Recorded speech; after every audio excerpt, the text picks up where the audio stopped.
The silence in the room made it clear. Ms. Harrington had never doubted his talent, only his skin color. His teacher never paid much attention to him, until the day she decided to humiliate him. She thought she had him cornered, that this would be her moment to expose him in front of everyone. But when he started playing, the look on her face said it all. She never saw it coming. Noah Carter sat by the window, absent-mindedly tapping his pencil against his notebook. It wasn't nerves, just a habit. One his mother always told him to break. But it helped him think. The classroom at Westbridge Middle School in Charleston, South Carolina, buzzed with the usual pre-lesson chatter. Students laughed, whispered, and passed notes. But Noah kept his focus on the worksheet in front of him. He liked getting things done early. Ms. Evelyn Harrington stood at the front of the room, skimming her notes. She had been teaching 6th grade for nearly 15 years, and in that time she had built a reputation, strict but fair, at least in the eyes of those she favored. Noah had never been one of them. That IT was never obvious. She didn't raise her voice, didn't insult him outright, but she rarely called on him when his hand was up. If he got a question right, she moved on quickly. If he got one wrong, rare as that was, she lingered, almost savoring the moment. Noah noticed. So did a few of his classmates. "Yo, she barely even looks at you," whispered Mason Brooks, the boy sitting next to him one afternoon. "You got, like, teacher invisibility or something?" Noah had only shrugged. "Guess I do." But today, something felt different. Ms. Harrington was glancing his way more than usual. Not in a way that signaled trouble, but something else. Anticipation. The lesson began. A standard history discussion. Something about the Civil War. Noah took notes, listening, waiting for the usual pattern to repeat. Then something unexpected happened. "Noah," Ms. Harrington said, her voice crisp. "Why don't you answer this one?" Heads turned. Noah blinked. She never called on him. He sat up straighter, scanning the board. General Sherman's March to the Sea was a military campaign aimed at breaking the Confederacy's resources and morale. A pause. She nodded slowly. "Not bad. Not bad." It was a textbook-perfect answer. A few students exchanged glances. Mason shot him a look that said, "What was that about?" The lesson carried on. But the shift had been made. Ms. Harrington wasn't ignoring him anymore. She was watching. And then, right before the bell rang, she made her move. "Noah," she said as students began packing up. "Stay behind for a moment." A few heads turned again, but no one said anything. Noah took his time putting his notebook away before approaching her desk. "I overheard you talking the other day," she said. Clasping her hands together, he frowned. "About what?" "Your grandfather." Something in her tone made the air feel heavier. Noah hesitated. "What about him?" "You said he was a musician." His shoulders tensed. "Yeah, he was a pianist. Played jazz." Ms. Harrington's lips curled. Not quite a smirk, but something close, interesting. She leaned back in her chair, tapping her fingers against the desk. "You must have picked up a thing or two." Noah didn't answer right away. He wasn't sure where this was going, but it didn't feel right. "A little," he admitted. Her smile widened, but there was no warmth in it. "Good to know." The bell rang. Noah grabbed his bag and turned toward the door.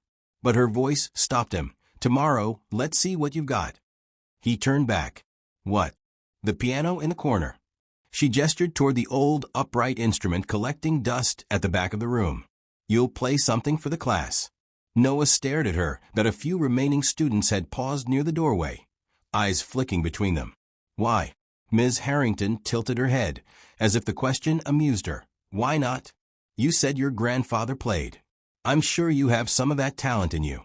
Noah knew that tone. That IT wasn't curiosity, that IT wasn't encouragement, that IT was a setup. But he wasn't about to back down. Noah barely slept that night. He lay in bed, staring at the ceiling. The conversation with Ms. Harrington replaying over and over in his head. This wasn't a request. That IT was a challenge. And he knew exactly what kind. She expected him to stumble, to embarrass himself, to reinforce whatever opinion she had already formed about him. But she didn't know the full story. Not yet. The next morning, Noah walked into the classroom, feeling the weight of something unspoken. Word had traveled fast.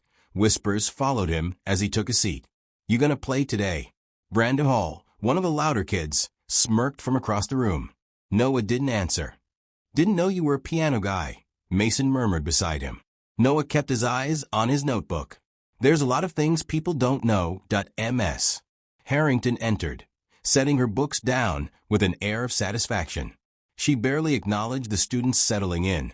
Her focus drifted toward Noah before she began the lesson. The first half of the class dragged on, but Noah barely heard any of it. His mind kept skipping ahead to the moment she would call on him.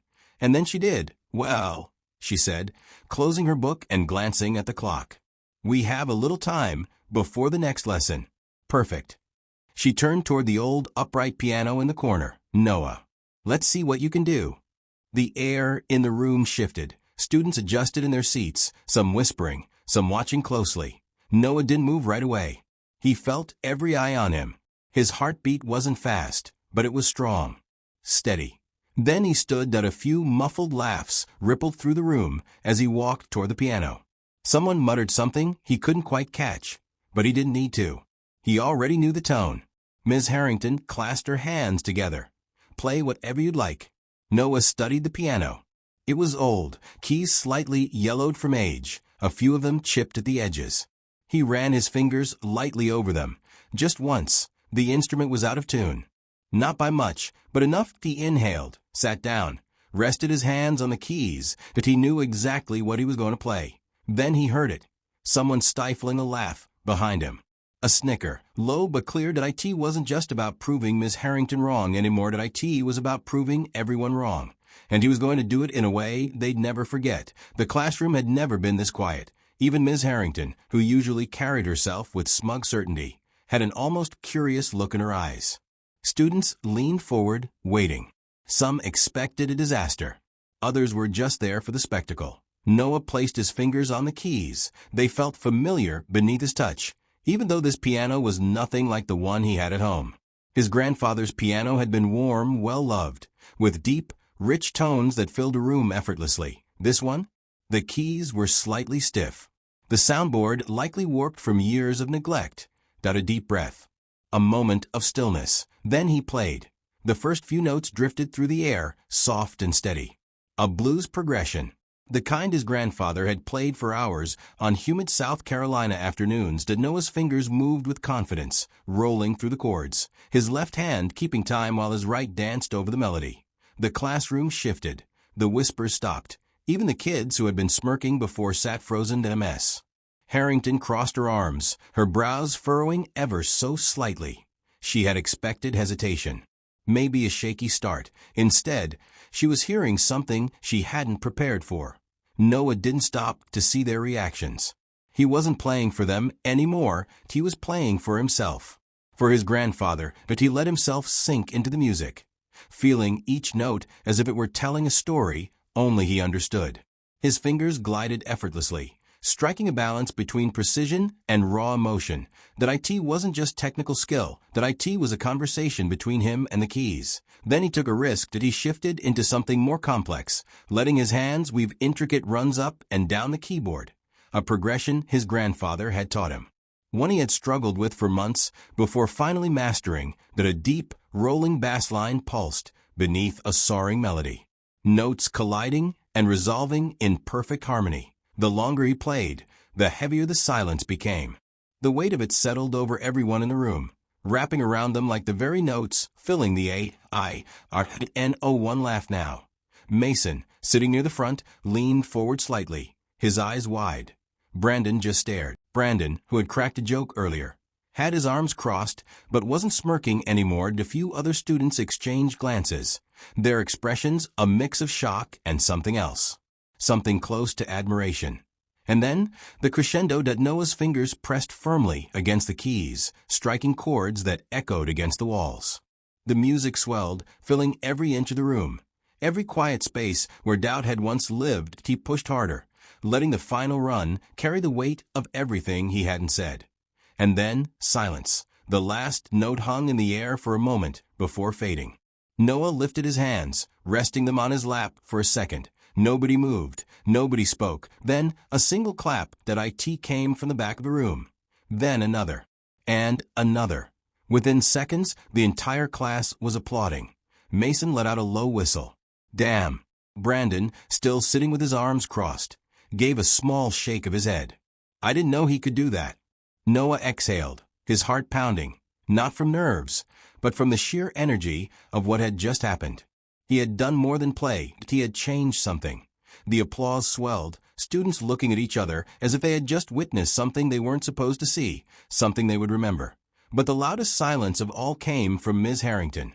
Her face was unreadable. She stood by her desk, arms still crossed, lips pressed tightly together. The applause continued around her, but she hadn't moved.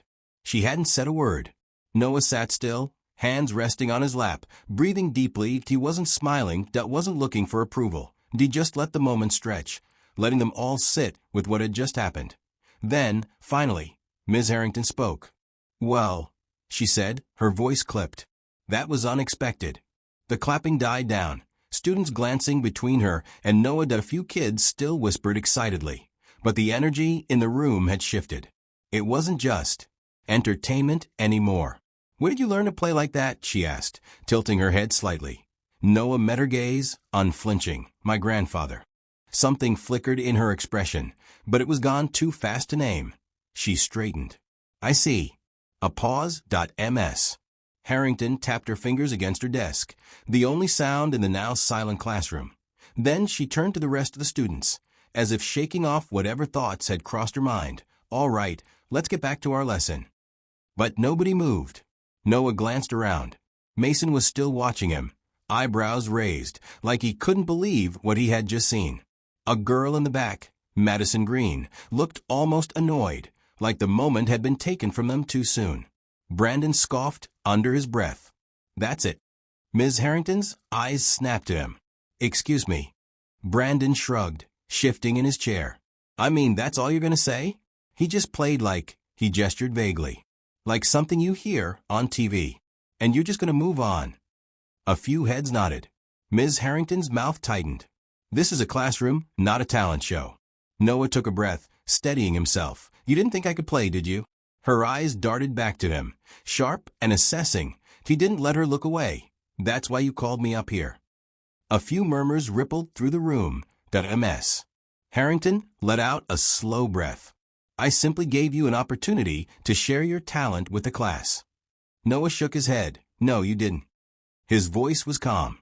"Even, you thought I'd mess up. That's why you asked." More whispers. Ms. Harrington's fingers curled slightly against the edge of her desk. "That's enough, Noah." But he wasn't done. "You wouldn't have asked Mason." He glanced at his friend. "Or Madison. Or Brandon. But you asked me." The room was holding its breath. Ms. Harrington's jaw twitched. "You're out of line." Noah tilted his head slightly. "I don't think I am." Her eyes darkened. Her posture stiffened. "Sit down." For the first time all year, Noah didn't immediately do as he was told. He looked around the room, at his classmates, at the ones who had ignored him before, the ones who had underestimated him, the ones who had smirked when she called his name. Then, slowly, he stood. The silence felt heavier now, charged. The days that followed Noah Carter's performance were different. Not in a way that disrupted the daily routine. Ms. Harrington still walked into class with her usual stiff posture, still conducted lessons with the same controlled efficiency. But something had cracked beneath the surface. Noah felt at the moment he stepped into the classroom. The whispers that had once been dismissive were now charged with something new. Not pity, not skepticism, respect. Even Mason, who usually kept things lighthearted, clapped him on the shoulder as he sat down. "Man, I don't know what you did to her, but that was legendary." Noah only shrugged, keeping his face neutral. "I just played." Mason smirked. "Yeah, you just played." But they both knew it had been more than that. Ms. Harrington wasn't the same either. She still carried herself like she always had, back straight, voice sharp, commands precise. But there was something in her eyes now. A hesitation, a flicker of something unspoken. As if she knew that a moment had shifted and, for the first time, she wasn't entirely in control of the room. And neither was Noah. Because now it wasn't just about him. Others had seen what had happened. And they wouldn't forget acknowledgement. Later that week, Noah was making his way toward the cafeteria when he spotted her. Ms. Harrington stood near the teacher's lounge, flipping through a folder. When she glanced up, their eyes met. For a second, just a second, something flickered across her face. Not anger, not frustration, something closer to recognition. Noah didn't slow his pace, didn't break stride, but he didn't look away either.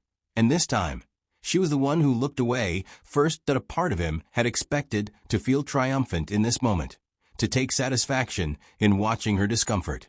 But instead, there was only a quiet understanding. She had tried to diminish him, to silence him.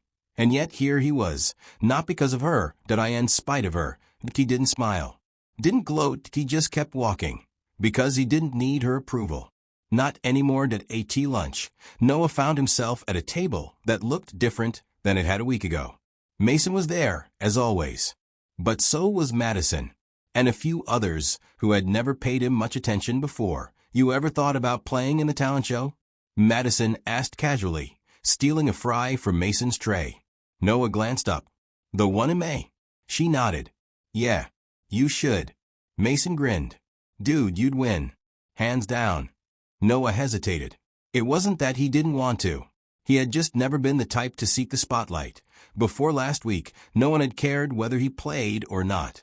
Now they were asking, not as a test, not as a challenge, but because they believed he could. He thought about the way his fingers had moved over the keys, about the way the room had fallen silent, not out of obligation, but because the music had commanded it, not to prove a point, not to impress anyone, just because it was his music, his voice, his moment. That he leaned back in his chair, considering. I'll think about it, he said finally. Madison smirked. That's not a no. Noah just smiled. Some lessons aren't taught in books. Some moments shift the way people see the world, whether they want to or not. A mess. Harrington had spent the year looking past Noah, but in a few minutes he had made sure she would never do it again.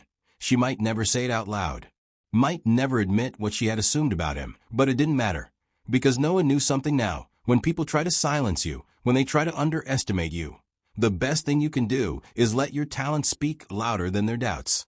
And when you do, they'll have no choice but to listen.